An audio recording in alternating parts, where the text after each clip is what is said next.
Well, welcome everybody to our eighth and final King Yoga event for 2019. I can't believe this year's gone so quickly. It's been a fantastic year for the Aetherius Society. Very busy, hectic, and I think next year is going to be equally hectic, so we're looking forward to that. We are all very fortunate today to be here for our presenter and speaker, the Reverend Paul Nugent. And he's going to be talking to us today about the dawn of the new age. So this is an exciting topic that I know we all look forward to hearing about from Paul. And personally, I can't wait for the dawning of the new age because I'm tired of the old age. But we are all very fortunate to be here at the Aetherius Society. This is a society that most people here know was founded by the higher masters, the cosmic masters and terrestrial masters. And you know, it occurred to me this morning that, as well as other things, the Aetherius Society is really all about being a vehicle for mankind to help actively and smoothly bring in the new age, which is interesting because it could happen in a very violent fashion. It could be very disruptive and full of turmoil, which there's still elements of that, and there's a lot of that happening. But nonetheless, because of what's happening with the Cosmic Masters, in cooperation with them, there's a path for us all to help this New Age be beckoned in a much smoother fashion than it would have otherwise happened. So I know Paul's going to tell us more about that.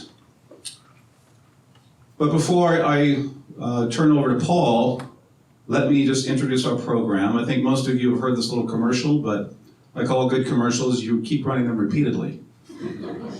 So that's what we do. We're going to talk about King Yoga. That's our path here in the Aetherius Society. And King Yoga is comprised of three main aspects. The first is cosmic wisdom through the teachings of the Aetherius Society, which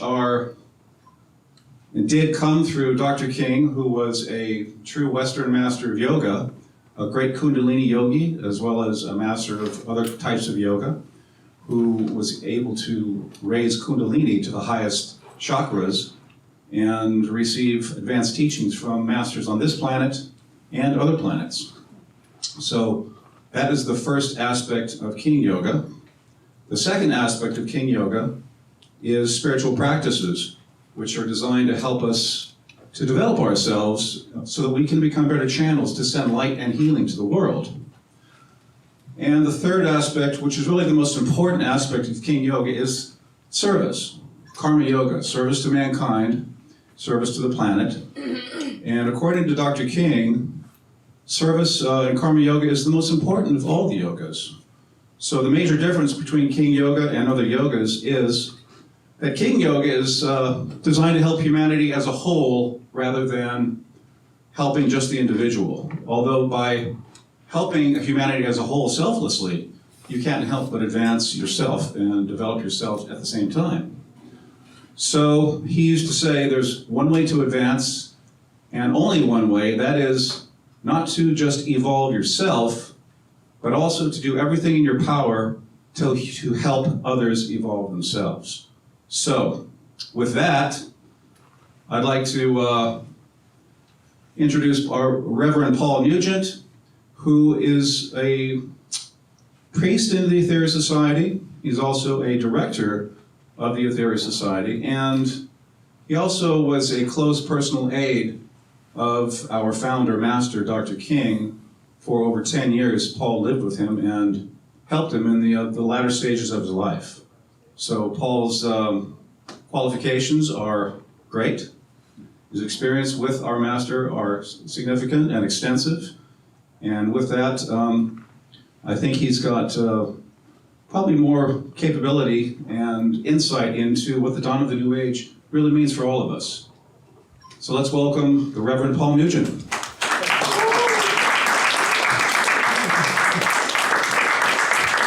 Thank you, Roger. You're right in almost all of those things, just except that I was a personal assistant to our master, Dr. George King.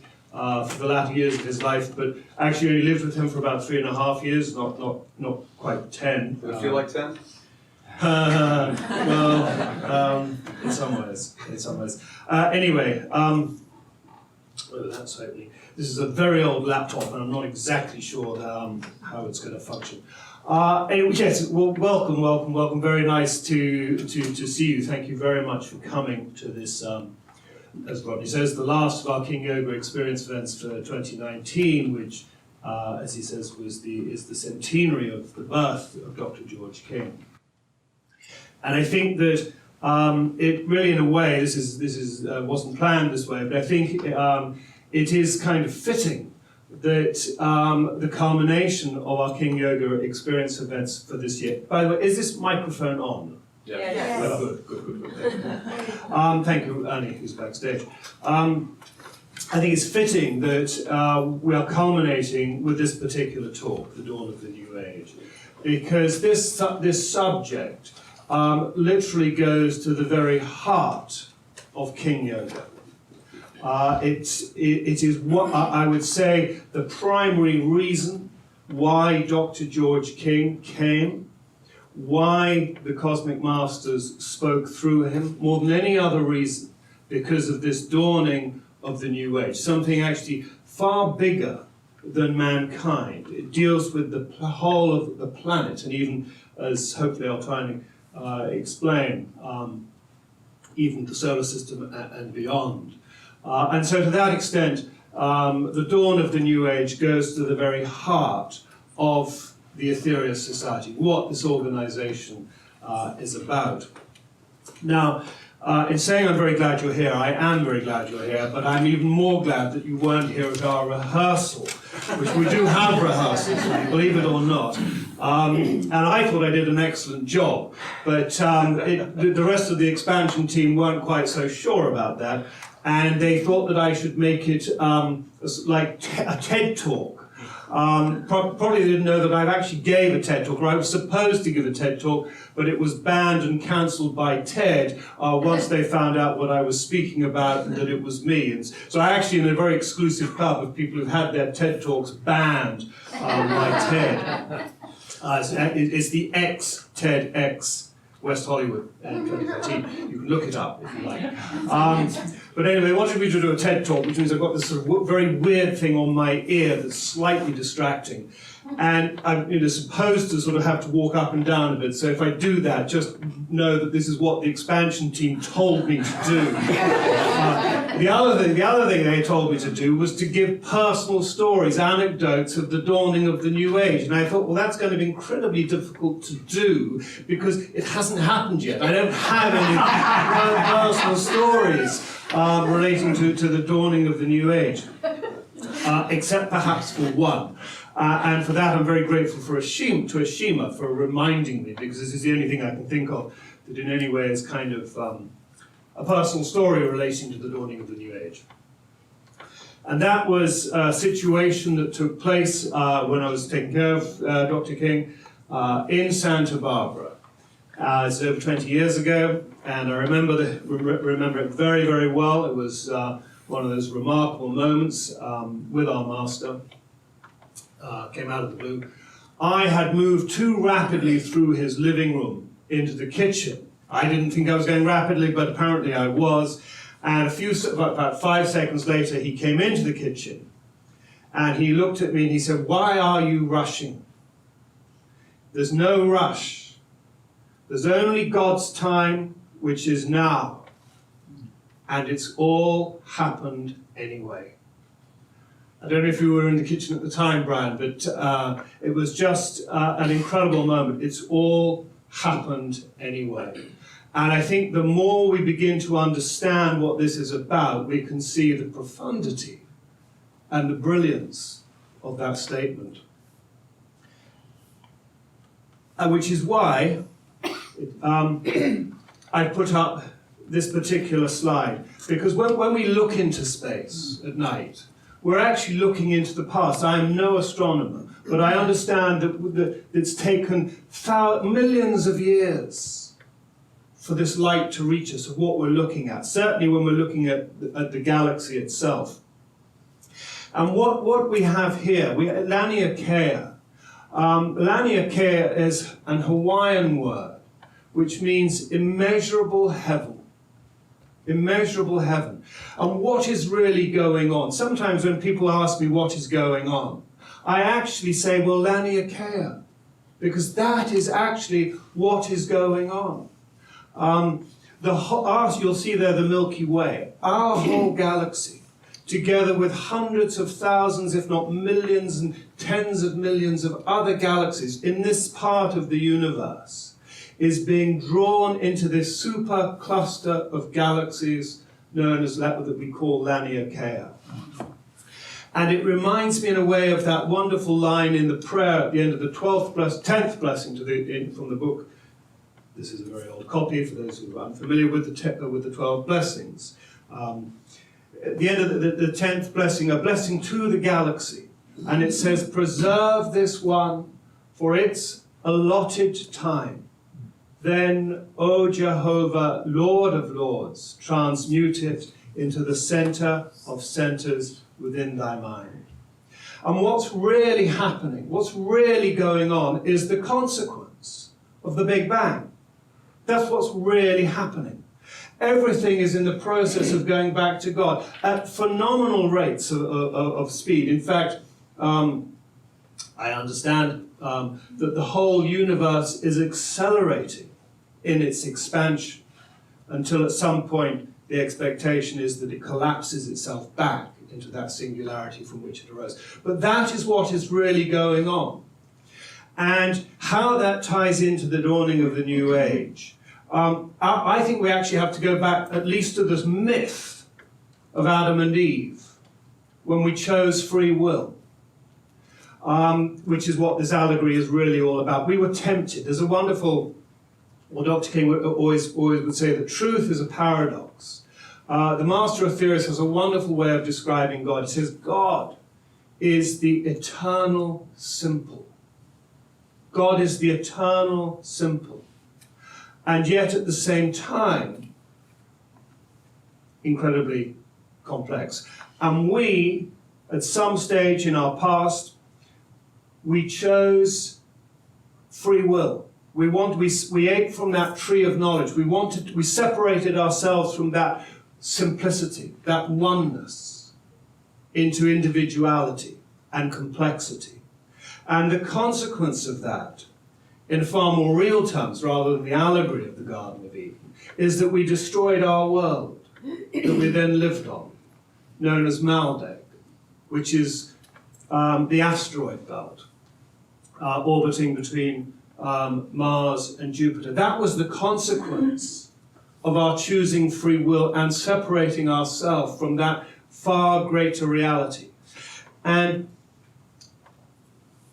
well, what we've got there is I think that's the biggest part of the biggest single piece of rock in the asteroid belt. It's about 140 miles in diameter, known as 16 Psyche, and apparently a solid metal. And needless to say, our scientists want to go and now mine it, because the metals in there would be worth quadrillions of dollars. But at the same time, and in certain ways more importantly, astronomers are now thinking that this most likely was the core of a planet, which the Aetherius Society, as I say, has always maintained. We're not alone in that. It goes way back in sort of metaphysical literature. And the reason that we know these things is through Dr. George King, who, as Rodney explained very briefly, was a master of yoga in his own right. Born in England, I mentioned 100 years ago, 1919. In his 30s in London, coming out of the Second World War, in which he was a conscientious objector, but he had served in the fire service in London going through the Blitz, and devastated by that experience. He wanted to understand why, how humanity shouldn't be killing each other like this. This is madness. And so he began to study and practice yoga with extreme discipline and intensity for up to 8 hours a day over a 10-year period. And the consequence was that he raised the Kundalini, as Rodney briefly mentioned, through the Sushumna channel in the spine. This is the primary reason we're here at all. is to do exactly this, to raise the Kundalini through practice, through metaphysical spiritual practices, and even more importantly at this time, as Rodney mentioned, through service. But anyway, Dr. King did this with this incredible intensity, and in 1954, being able to go into a state of cosmic consciousness known as samadhi, he was first contacted by beings from other dimensions in our own solar system. And that is how I'm going to play 3 fairly short extracts. In all, he took over 600 of these transmissions, and I will play 3 short extracts relevant to this particular topic. So that's where we get our information from. And the main thing that the masters spoke about was this thing called the initiation of Earth. It was given, it transpired on the 8th of July 1964.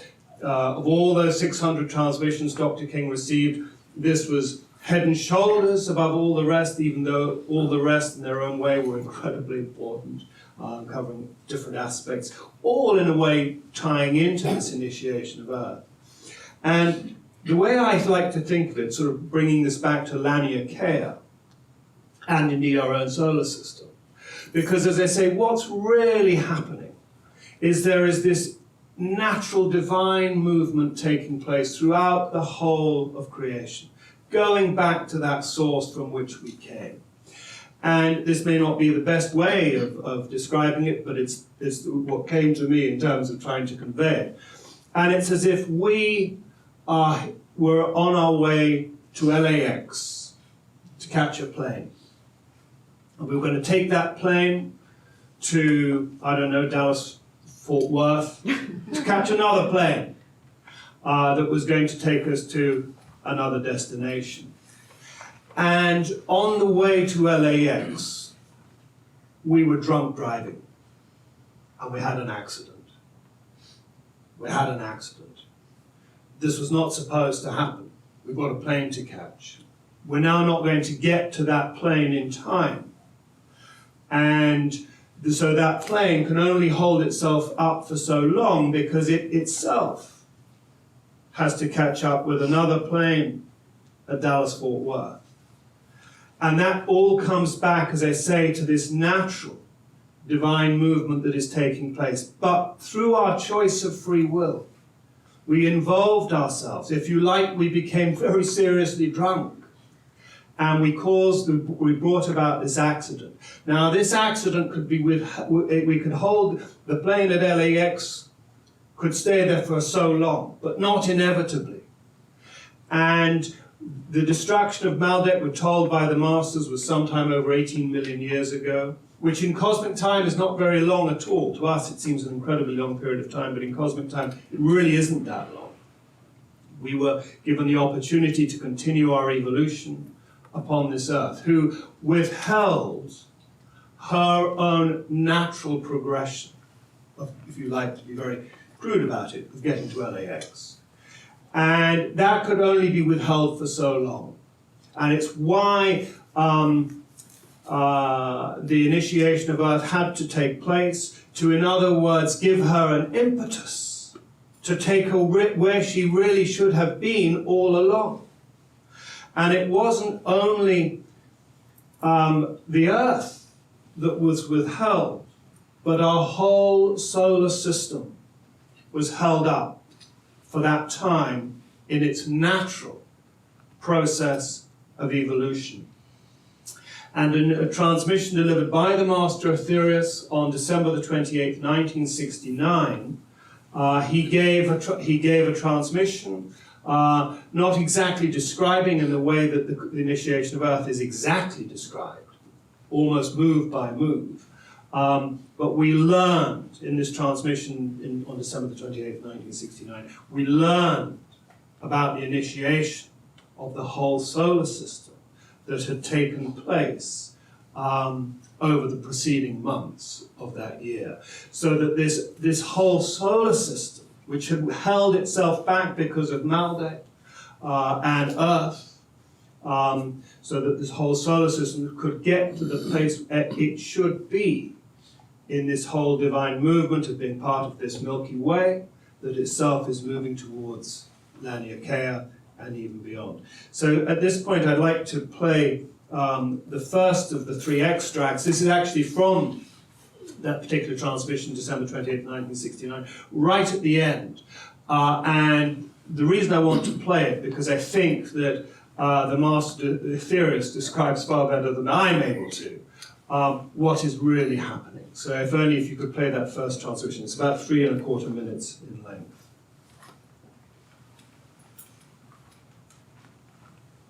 Now, a life of forms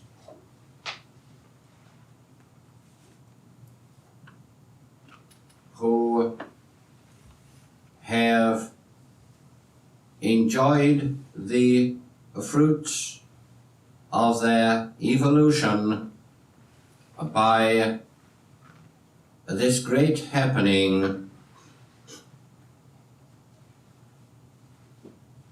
can be of even a greater service than they were before, and indeed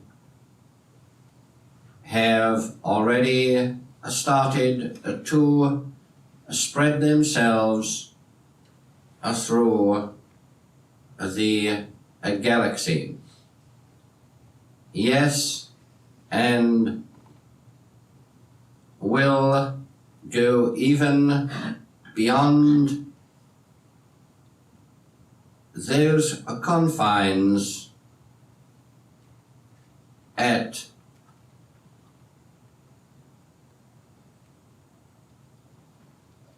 a date in the not too far a distant future,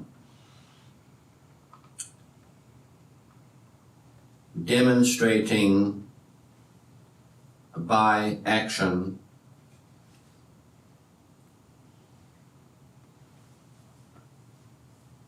they will go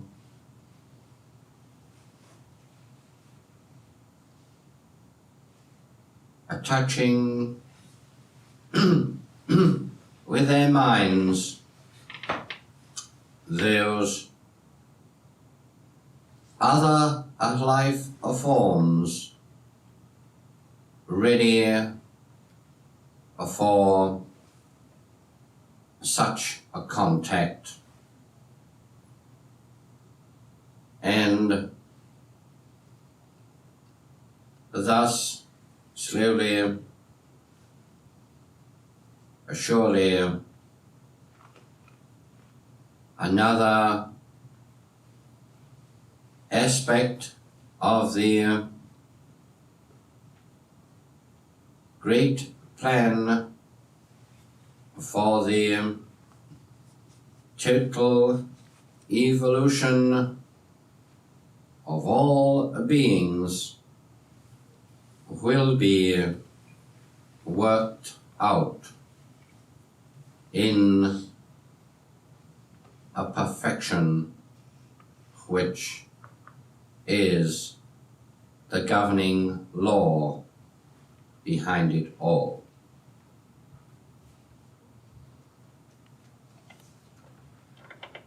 So as I say, I think that there's that last statement, and thus slowly, surely, another aspect of the great plan for the total evolution of all beings will be worked out in perfection, which is the governing law behind it all. As Shakespeare said, or at least as he said, wrote through Hamlet, there's a divinity which shapes our ends, rough hew them how we will. And that divinity is the overriding law of karma, which is how God works through that law of karma. And there is one from the 9th blessing in the 12 blessings. Men, you will never repay the debt you owe to these ones, to the supreme lords of karma, as a consequence of our choosing free will and the destruction of Maldek. It slowed everything up, and the lords of karma took the responsibility, if you like, for that, which ought not, ordinarily would not have happened. Now, just relating that, well, actually, first you've got the planets, but you've also got the asteroid belt, which are you familiar with Fibonacci's sequence? Anybody heard of Fibonacci's sequence? Yeah. Yeah, it's a mathematical sequence. I think it was in Italian somewhere in around the 1500s, who just came up with this very simple ratio of numbers. You take, well, 1, or start with 0 and then 1. 0 plus 1 is 1. 1 plus 1 is 2. 2 plus 1 is 3. 3 plus 2 is 5. 5 plus 3 is 8. 8 plus 5 is 13. In other words, you take the combination of the two previous numbers and add it to the previous number and you get the next number. And if you apply Fibonacci's sequence to the solar system, then there should be a planet exactly where there is the asteroid belt.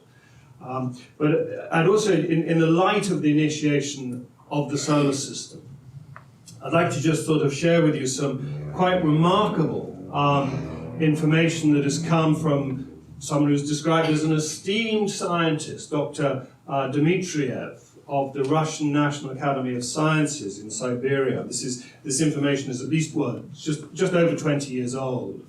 And Dr. Dmitriev, he speaks about a donation of energy. It's a very interesting phrase, a donation of energy within the solar system, which is producing excited energy states in all planes as well as the sun, and the general overall transformational processes taking place in our solar system.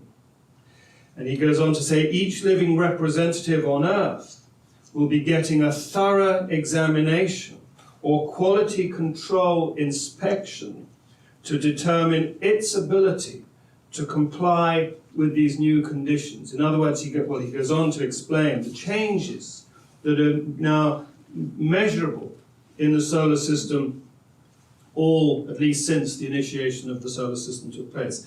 The paper which he wrote, he goes on, he writes, the magnetic fields and brightness of the planets are changing. The planets are experiencing sizable changes in their overall brightness. Venus, for example, is showing us marked increases in its overall brightness. Jupiter has gotten to have such a high energetic charge that there is actually a visible tube of ionizing radiation that's formed between its moon, Io. You can actually see the luminous energy tube in photographs that have been taken. And the planets are having a change in their fields. The magnetic fields are becoming stronger. Jupiter's magnetic field has more than doubled. Uranus's magnetic field is changing. Neptune's magnetic field is increasing. These planets are becoming brighter. Their magnetic field strength is getting higher. Their atmosphere qualities are changing. Very few people are aware of the work that is being done in the Russian National Academy of Sciences in Siberia, where they are doing this research. They've come to the conclusion that the only possible thing that could be causing this energetic change all throughout the solar system is that we are moving into an area of energy that is different, that is higher. And lastly, therefore it is not only the climate that is becoming new, but we as human beings are experiencing a global change in the vital processes of living organisms, or life itself, which is yet another link in the total process. So in other words, it's what they're saying. They're recognizing that something dramatic is happening in the whole solar system, not just with regards to this Earth. Coming back to the Earth, though, and particularly the dawn of the New Age, very obvious questions: how will it dawn, and when will it dawn? Rodney sort of alluded to it a little bit. I mean, and really, in terms of how and when, in large part, they come down to us. Comes down to how which is in a way the message coming right through this whole subject, because at the end of the day, it relates to each and every one of us, and how conscious we become of what is really happening, what we're really doing here on this earth. Unfortunately, we have been conditioned into thinking it's something extremely limited and materialistic, which it isn't at all. It's a spiritual experience that we're engaged in that is literally cosmic in its scale. And we are an essential part of it in the way that everything is an essential part of it. Anyway, I want to just now play another transmission from the master Aetherius. I think this was certainly given in 1960, I think June the 1st, in terms of how this may come about. So only if you could please play this transmission.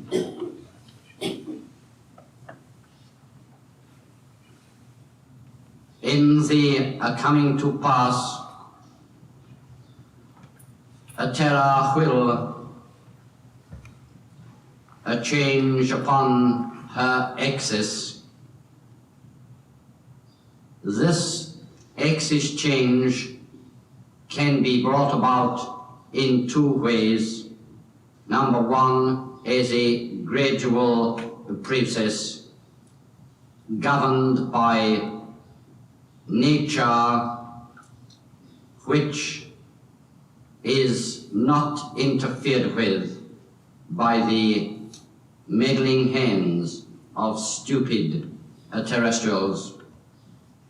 Or number two, as an exaggerated move precipitated into this exaggeration by the continued use of atomic weapons or by an atomic conflict upon the surface of terror. Mankind, and mankind only, are the choosers which way this great move will be brought about. But that it will be brought about is definite.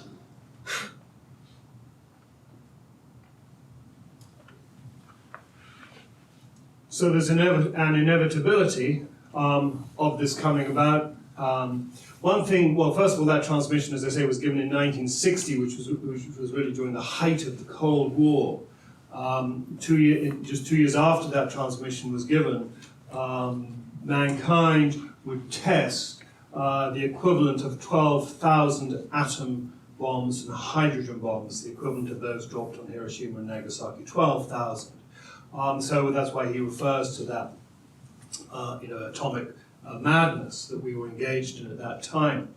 But even so, the hydrogen bomb and the atom bomb back then would not have the, yes, we could have our war, our very silly war, meddling hands of stupid humans, but they wouldn't destroy the planet. And interestingly, at least I find this interesting, the Cosmic Masters always stated, right from the earliest years, that we could have our war, our atomic war, if we were stupid enough to do that, but we would not be allowed to destroy the planet as we had done with Maldek. The solar system couldn't take it, and if you come back to that kind of analogy of we've got a plane to catch, the whole thing is moving, we would not be allowed to do that. And I've just included this slide because I have a concern about the Large Hadron Collider. If you're familiar with the Large Hadron Collider, this is somewhere between France and the French-Swiss border. This underground, what do you call it, passageway, whatever it is, where they are splitting particles.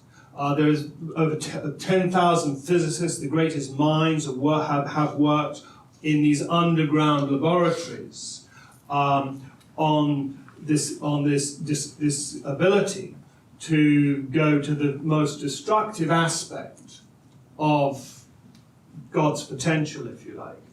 And even more concerning in certain ways is that China is now developing its own collider. This is about 27 kilometers all the way around, I believe.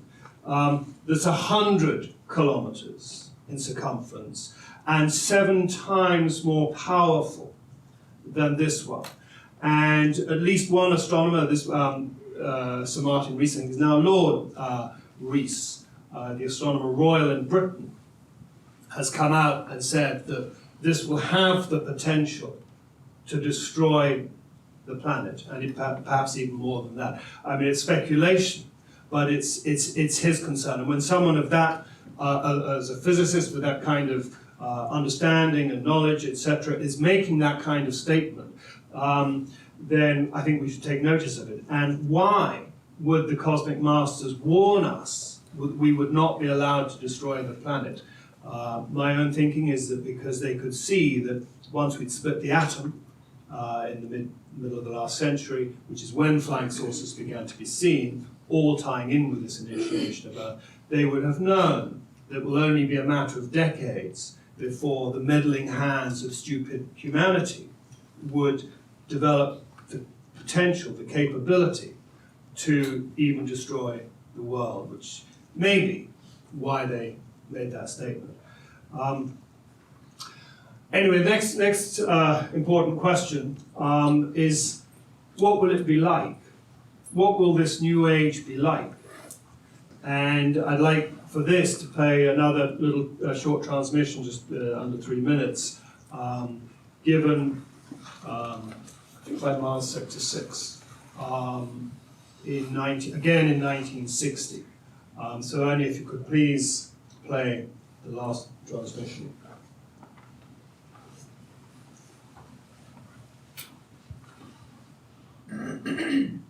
Gradually, mankind in the new world will learn to tap the great all-pervasive energy radiating from the logos of the planet as an intelligence. He will be able to bathe himself in this great light and thereby preserve his physical structure throughout the centuries. He will learn how to cause procreation without a physical contact. He will learn how to communicate with all the worlds. He will conquer all space. He will be taken to the far ends of the galaxy. Many and varied will be his experiences. He will gradually spread throughout the whole of space, finding out for himself its great mystery, solving these mysteries, understanding and living by the great laws. In these days, he will be evolved above all war, all thoughts of materialistic gain will be foreign to him. He will be evolved above all new political systems. He will be evolved above the use of his petty free will, and he will be given the key to the great portal of total freedom. this is the new world. This is a picture of the new age as it will be.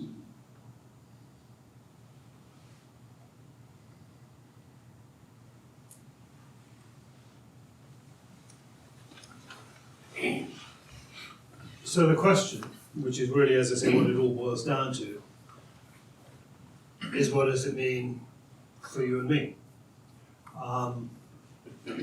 As they say, you know, we're very much caught up. We've got a big political election coming on in the United States, which consumes a lot of airtime. We've just had one in Britain. But this is the world that we're all sort of immersed in and in a certain way trapped by. And I don't think that this is, I mean, in many ways, this is completely a question which only we can answer for ourselves. What does it mean for me? I know that for myself, my whole life changed with the sort of greater understanding of what is really going on and you know, the real purpose of my life beyond the ordinary things of work and family, etc. What's my soul journey about? And when I came across the Aetherius Society now over 30 years ago, you know, this all made a great deal of sense to me. And I learned what the Aetherius Society is doing. It was the only organization that's really talking about this. It is the only organization that really has this kind of information through the, dare I say, unique abilities of Dr. King bringing through these messages.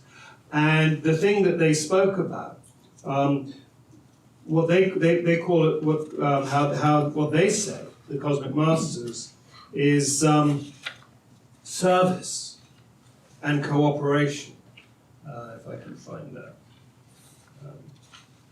Service and cooperation are the keynotes which will enable mankind to put right these conditions. And again, as Rodney mentioned, I mean, one of the key aspects, in some ways the most important aspect of King Yoga, is this element of service. We are in a race against time. We need to, if you like, to come back to that rather awkward analogy. There's no delay now of getting to LAX. The Earth is changing. The solar system is changing. And I think, you know, probably everybody is feeling it. In fact, they even refer to this as the age, the exponential age, because it seems everything is being quickened. And it's a pressure coming back to karma. Karma is putting that pressure on us as individuals to wake up, become aware of what is really happening beyond the very superficial materialistic conditioning of the world in which we're currently living in. Mankind is asleep. We are in danger of sleepwalking into a nuclear war or a complete environmental collapse. And the Aetherius Society was described by the Master Aetherius as the master cog, not just through these teachings, these remarkable, profound teachings of the journey that we're all actually on, but with the cosmic missions that have been designed by the Master, whereby we can give of ourselves, we give our love, we give our inspiration, we give our healing, either just through prayer or by coming together using radionic apparatus designed by Dr. King and giving it to the Logos of Earth as a great karmic manipulation. And another way, of course, is through Operation Prepper. I don't want to go into the details of the way specifically that we use in the Aetherius Society, because there are many people serving in many, many different ways. But that is the keynote: service and cooperation, not competition. We live in a horrible world of competition. And that is only going to lead to some kind of breaking apart and destruction. So really, as I say, it comes down to, what does it mean to you? What does all of this Laniakea, this great movement, this great inevitable change mean in your life, to you where you're at right now? Does it make sense? And I think it's an intuitive thing. For me, it was an intuitive knowing. It's not something you can't force this on anybody. And that's a good thing, because you don't want to force it. But if it's something that one is sensing and making sense, and yes, I do want to live a fuller, greater life, then you are going to be a part of helping to bring about, in a balanced, peaceful way, this inevitable dawning of the new age. And I'd like to just finish with this particular quote, again from the 12 blessings, from the 7th blessing of the Mother Earth. She has not as yet demanded that you change or leave. But there will come a time when she does make those demands. At some point, we will have to change and live our true and divine potential.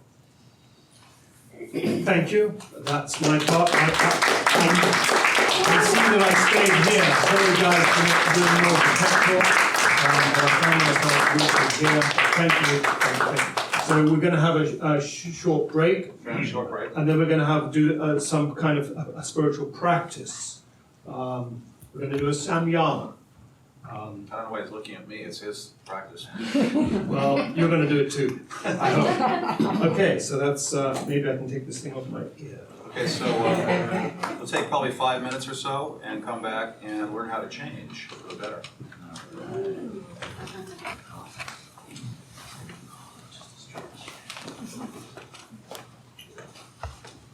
This is, as I say, samyama. It's a very ancient yogic practice of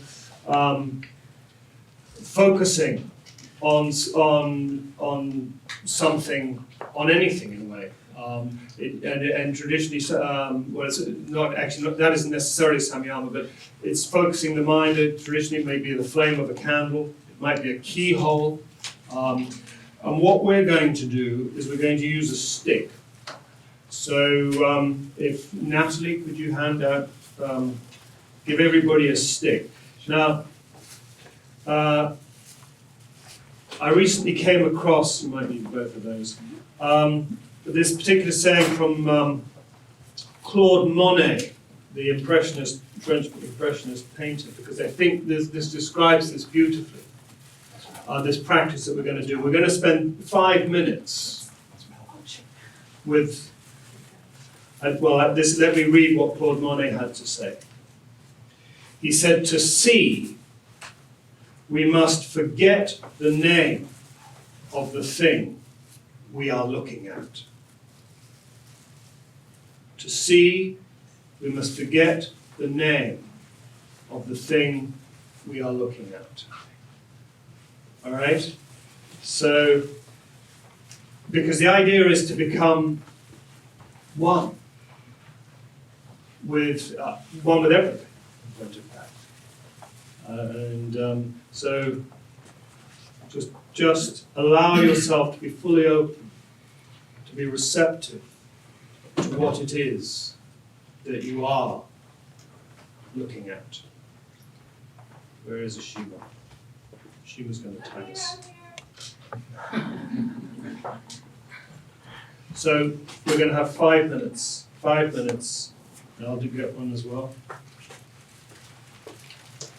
Oh, you get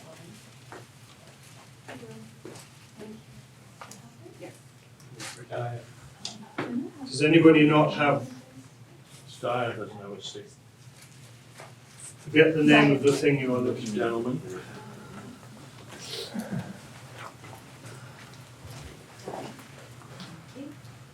To see, we must forget the name of the thing we are looking at.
Did anybody have any kind of experience from that they would like to share? Yes. Yes, I held this in my hand and I said, "How are you?" And he said, I'm upset." And I said, "Well, why?" "Because I'm separated." And I said, "Come be a part of me." And it said, "Thank you." Yeah, I hear you. I hear you. I hear you. Anyone else? Well, I felt that I had to touch it in order to tune in, because I felt that when I looked at it and felt it, I felt I was connected with all of nature, and that it was gentle, very gentle, but strong and kind. Yeah, it was nice. That's beautiful. I mean, the saying, to know the drop is to know the ocean. To know the twig is to know the forest. And nature, even greater as you experience. Anybody else? Bill? A baby and food related to the baby. Okay. Yeah.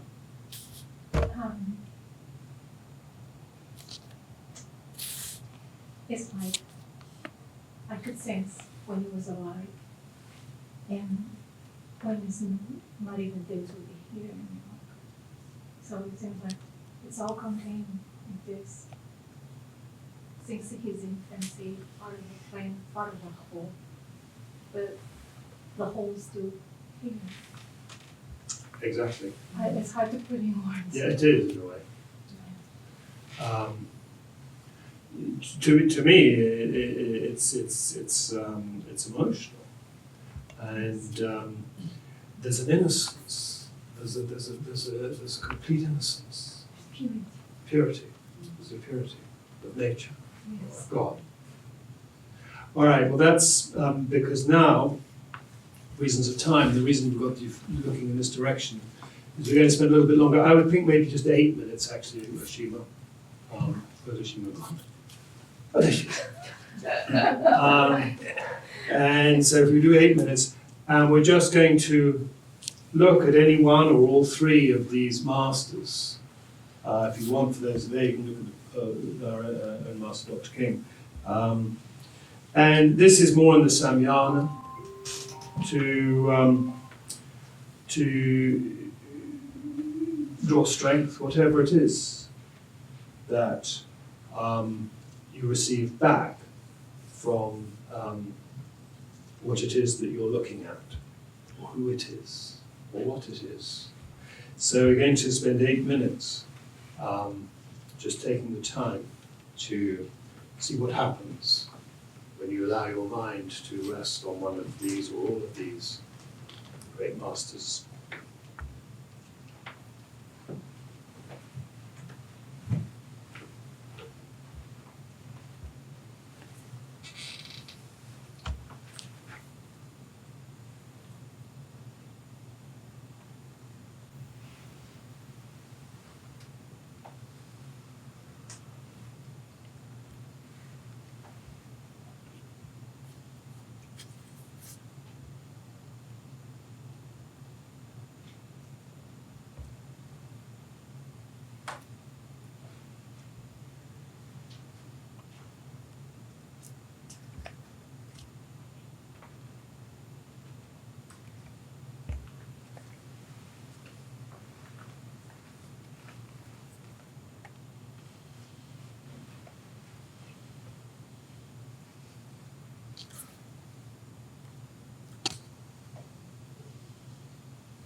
Would anybody like to share any experience they may have had?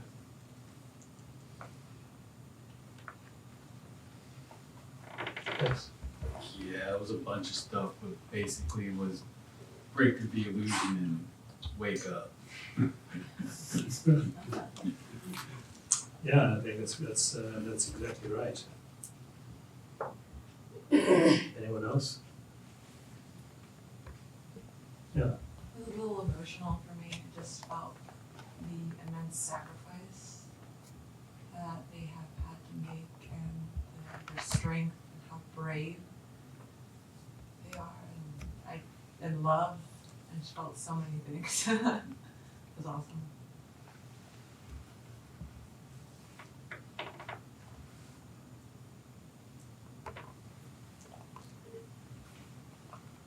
I found it, I was concentrating on the Lord Babaji, and I found an extension of what I was feeling with the twig. And with the twig, I was reminded of the Master Aetherius saying, we should be thankful for the air we breathe, and I was feeling the same reinforcing of that, saying that we should be. And it just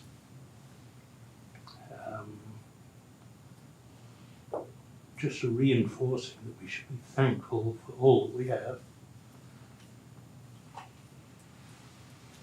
Which we take for granted.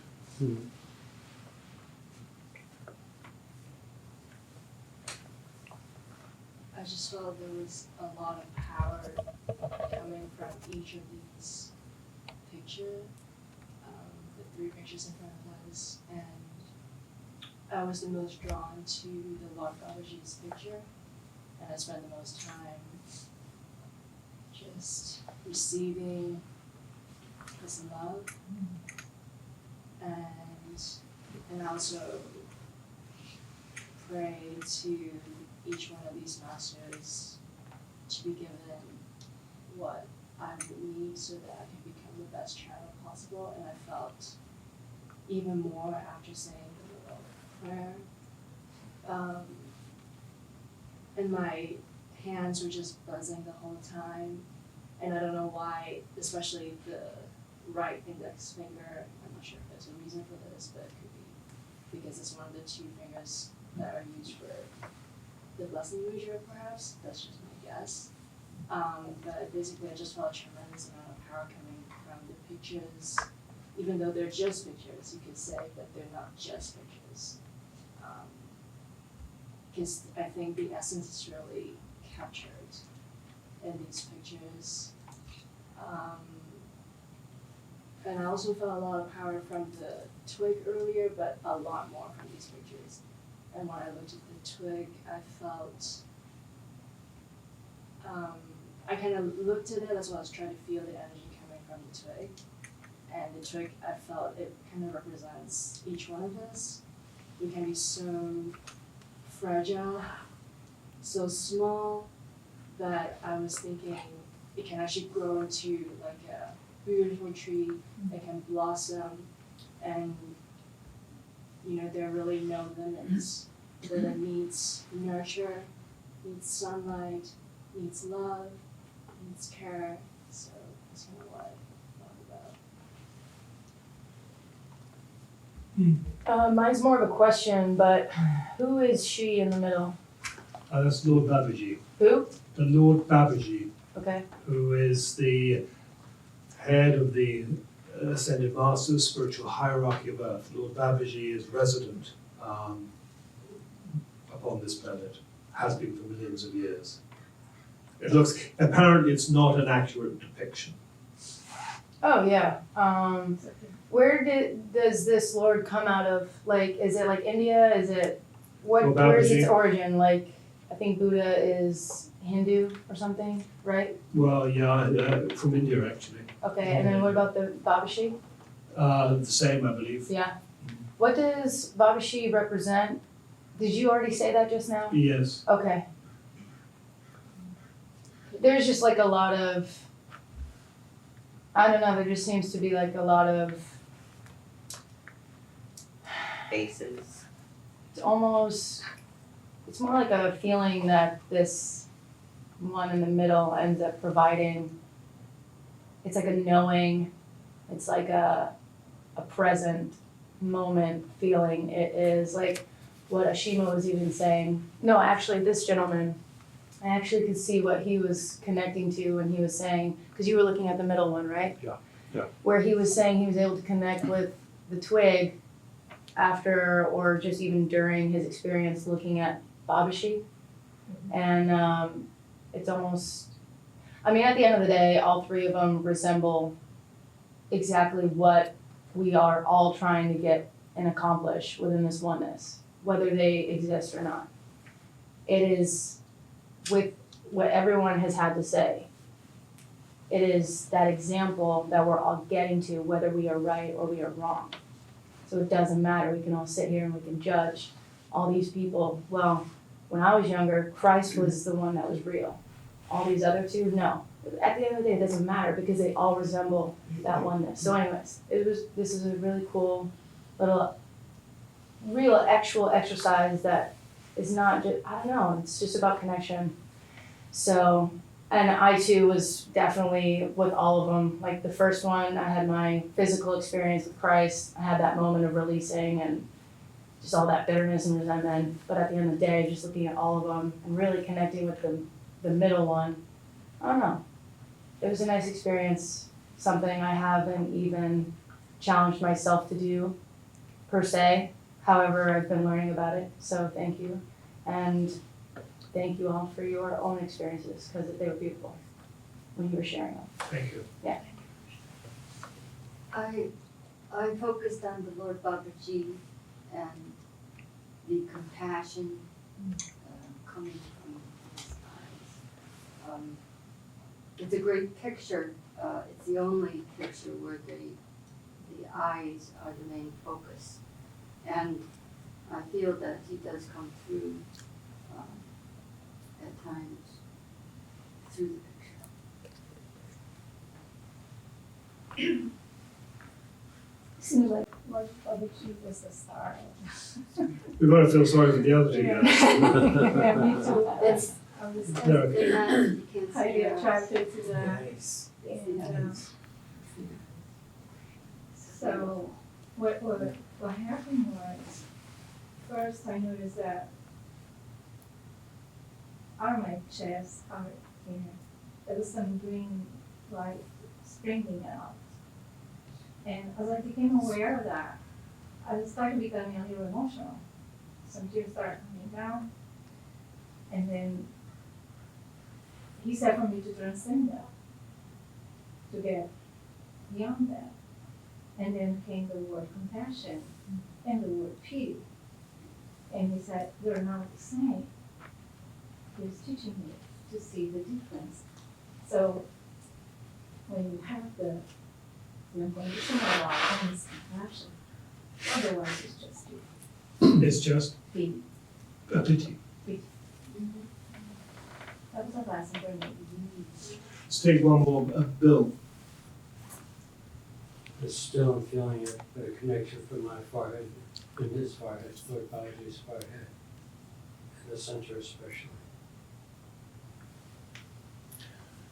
I think one question is how do they see us? And relating this to the dawning of the new age, they are what we are to become. In fact, what we are already, we could realize it, but certainly what we are to become in this new dawn. And that's I throw that out as a takeaway from this King Yoga experience event. So we're doing all right for time, thankfully, unusually.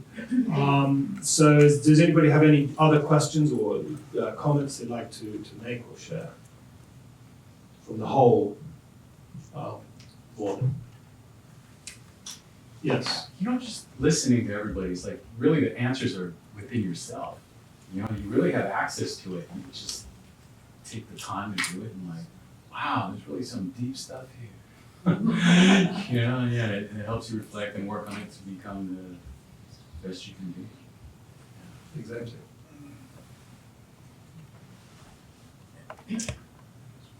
Yes. That was excellent. Good, thank you. Great Thank you. It's a lot to think about. Yeah, have we lost that? Is that, oh, that, good.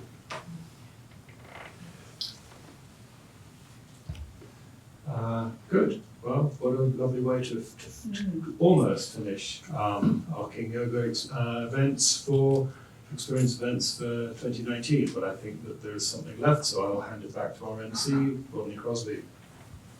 Thank you, Paul.